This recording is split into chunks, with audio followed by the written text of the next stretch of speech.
सोमवती अमावस्या। सोमवती अमावस्या जब सोमवार के दिन अमावस्या पड़ती है तो वो सोमवती अमावस्या कहलाती है। और सोमवती अमावस्या सारी अमावस्या मतलब जितने भी दूसरे दिन होते हैं, मंगलवारी अमावस्या, बुधवार को जो पड़ती है वो बुधवार की अमावस्या, तो जितने भी दूसरे दिन में जो अमावस्या पड़ती है, सोमवती अमावस्या सोमवार के दिन जो अमावस्या पड़ती है वह सोमवती अमावस्या कहलाती है। सोमवती अमावस्या जितनी भी अमावस्या है, सारी अमावस्या में सबसे प्रबल है सोमवती अमावस्या, क्योंकि जितने भी ग्रह हैं सारे ग्रह इस दिन चंद्रदेव के साथ मिलकर भगवान भोलेनाथ की आराधना में डूबते हैं और सभी मिलके भगवान भोलेनाथ की आराधना करते हैं।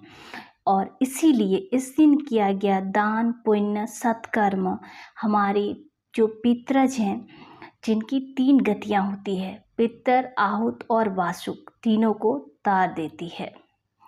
इस दिन क्या करना चाहिए? इस दिन सोमवती अमावस्या के दिन पीपल या तुलसी की पूजा करनी चाहिए या परिक्रमा करनी चाहिए। आपके घर में जो भी तुलसी का पौधा है, आप उस दिन उनकी पूजा करें और या फिर पीपल के वृक्ष की पूजा करें या उनकी परिक्रमा कर लें। आप अपने घर के माता तुलसी की भी परिक्रमा कर सकते हैं, उस दिन पूजन कर सकते हैं।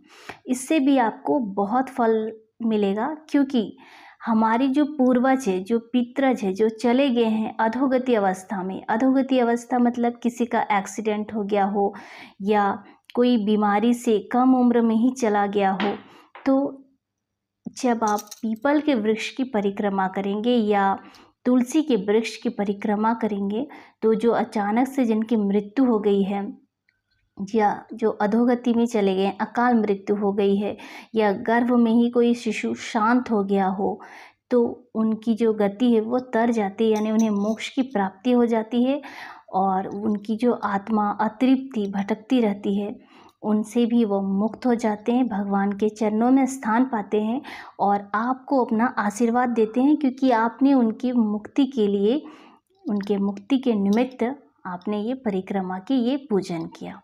तो सोमवती अमावस्या के दिन आप ये 2 काम अवश्य करें, तुलसी की पूजन या पीपल के वृक्ष की पूजन और परिक्रमा करें, दान पुण्य सत्कर्म करें, किसी की मदद करें, दान करें, अन्न दान करें, वस्त्र दान करें, जो भी जिनकी जिस चीज़ की ज़रूरत हो, आप अगर मदद कर सकते हैं तो अवश्य करें। भंडारा कर सकते हैं, और भंडारा करने के लिए ज़रूरी नहीं है कि आपको बहुत बड़े तौर पे भंडारा करना है। आप चींटियों को 1 चुटकी आटा भी देंगे तो वो भी आपका भंडारा कहलाएगा। तो चींटियों को आटा दें और गाय को रोटी खिलाएं, मछली को, अगर आपके सामने तालाब है घर के पास में, तो आप मछली को भी आटा का लोई बना के दे सकते हैं। इस तरह आप छोटे छोटे चीज़ों को बांट के भी आप दान का जो फल है, पुण्य फल है, वह कमा सकते हैं। तो हमारे जो पितर होते हैं, जिनकी 3 गति होती हैं, पहले पितर, फिर आहूत और वासुक।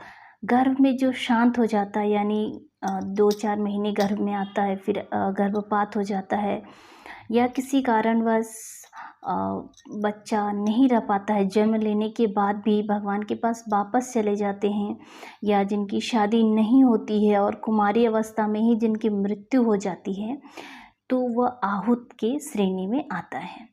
पितर वो होते हैं जो अधोगति में चले जाते हैं, यानी कि जिनकी उम्र कम थी, शादीशुदा थी, पर बहुत सारी तमन्नाएं थी और अचानक चले गए, एक्सीडेंट हो गया या किसी कारणवश सुसाइड करना पड़ा। तो जो आत्महत्या महापाप नहीं करना चाहिए, लेकिन जो कर लेते हैं उनकी भी मुक्ति नहीं हो पाती है, श्राद्ध इत्यादि करने के बाद भी उनकी आत्माएं भटकती रहती है। तो इस सोमवती अमावस्या के दिन पूजन करने से उनकी जो आत्मा है वो भटकेंगी नहीं, भगवान के पास चली जाएंगी।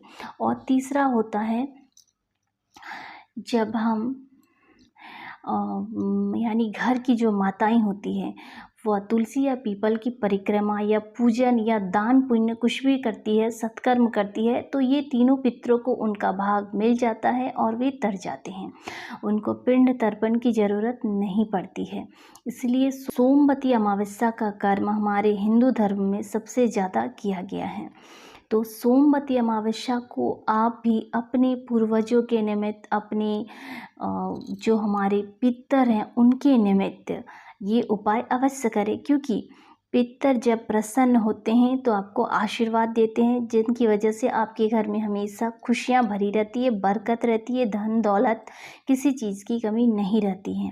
और अगर हमारे पितर, हमारे पूर्वज रुष्ट होते हैं तो फिर घर में रोग विघ्न, हमेशा अशांति बनी रहती है, क्लेश बनी रहती है, पैसों की तंगी बनी रहती है, किसी न किसी कारणवश मन दुखी रहता ही है। तो इसीलिए हमारे पूर्वजों को प्रसन्न करना अति आवश्यक है। और अभी पितृपक्ष में जो आप पूर्वजों के निमित्त करते हैं, तो अगर पितृपक्ष में आप नहीं कर पाएँ तो भी कोई बात नहीं, आप ये सोमवार को, सोमवती अमावस्या के दिन ये उपाय अवश्य करें, ताकि पूर्वज प्रसन्न हो, आप पे अपनी कृपा दृष्टि और आशीर्वाद बनाएं। तो ऐसी ही और भी वीडियो के लिए चैनल को सब्सक्राइब जरूर करें, ताकि आप धर्म, पूजा पाठ से संबंधित जो भी जानकारी है वो उपलब्ध कर सकें। वीडियो को शेयर करें ताकि और लोग जो सोमवती अमावस्या के बारे में नहीं जानते हैं वह जानें, और वह भी पूजन पाठ करके अपनी ज़िंदगी को सुखमय बनाएं, अपने पूर्वजों के निमित्त कुछ अच्छा कर सके, ताकि उनको भी उनका आशीर्वाद फल प्राप्त हो। श्री शिवाय नमस्ते।